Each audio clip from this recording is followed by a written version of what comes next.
1 ദിനവൃത്താന്തം 3-ാം അധ്യായം 1 മുതൽ 24 വരെയുള്ള തിരുവചനങ്ങൾ. ദാവീദിന്റെ സന്തതികൾ. ഹെബ്രോണിൽ വെച്ച് ദാവീദിന് ജനിച്ച പുത്രന്മാർ: ആദ്യജാതൻ അബ്നോൻ ജെസ്രയേൽക്കാരി അഹിനോവിൽ ജനിച്ചു. രണ്ടാമൻ ദാനിയേൽ കാർമെൽക്കാരി അബിഗായിലിൽ ജനിച്ചു. മൂന്നാമൻ അബ്സലോം ഗഷൂർ രാജാവായ തൽമായിയുടെ മകൾ മാഖയിൽ ജനിച്ചു. നാലാമൻ അദോനിയ ഹഗ്ഗീത്തിൽ ജനിച്ചു. അഞ്ചാമൻ ഷഫാത്തിയ അബിത്താലിൽ ജനിച്ചു. ഭാര്യ ഏഗ്ലായിൽ. ആറാമൻ ഇത്രയാം ജനിച്ചു. ഹെബ്രോണിലെ 7.5 വർഷത്തെ ഭരണത്തിനിടയിൽ ദാവീദിന് 6 പുത്രന്മാർ ജനിച്ചു. അവൻ ജെറുസലേമിൽ 33 വർഷം ഭരിച്ചു.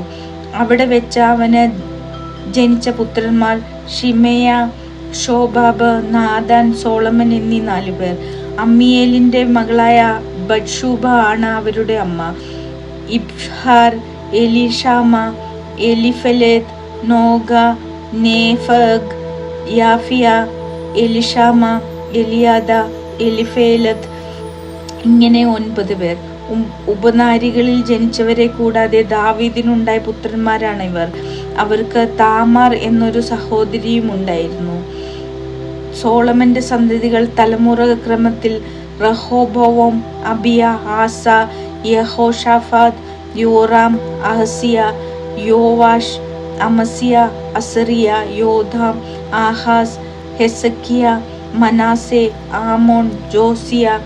ജോസിയയുടെ പുത്രന്മാർ: ആദ്യജാതൻ യോഹനാൻ, രണ്ടാമൻ യഹോയാക്കീം, മൂന്നാമൻ സെദക്കിയ, നാലാമൻ ശല്ലൂം. യഹോയാക്കീമിന്റെ മകൻ യക്കോണിയ, അവന്റെ മകൻ സെദക്കിയ. വിപ്രവാസിയായ യക്കോണിയായുടെ പുത്രന്മാർ: ഷെലാത്തിയേൽ, മൽക്കീരാം, പെദയ, സെനാസർ, യക്കാമിയ, ഹോഷാമ, നെദബിയ. പെദായയുടെ പുത്രന്മാർ: സെറുബാബേൽ, ചിമെയി, ഷമുല്ലാം, ഹനാനിയ എന്നിവർ സെറുബാബേലിന്റെ പുത്രന്മാരാണ്. ഷെലോമിത്ത് അവരുടെ സഹോദരി. ഹഷൂബ, ഓഹെൽ, ബെറക്കിയ, ഹസദിയ, യഷബാഹേദ് എന്നീ 5 പുത്രന്മാർ കൂടി അവനുണ്ടായി. ഹനനിയയുടെ പുത്രന്മാർ: പെലത്തിയ, യേശയ്യ. യേശയ്യയുടെ പുത്രൻ റഫായ, റഫായയുടെ പുത്രൻ അർനാൻ, അർനാന്റെ പുത്രൻ ഒബാദിയ, ഒബാദിയായുടെ പുത്രൻ ഷെക്കാനിയ, ഷെക്കാനിയായുടെ പുത്രൻ ഷെമായ, ഷെമായയുടെ പുത്രൻ ഫത്തൂഷ്, ഇഗാൽ, ബറിയ, നെയാറിയ, ഷഫാത്ത്.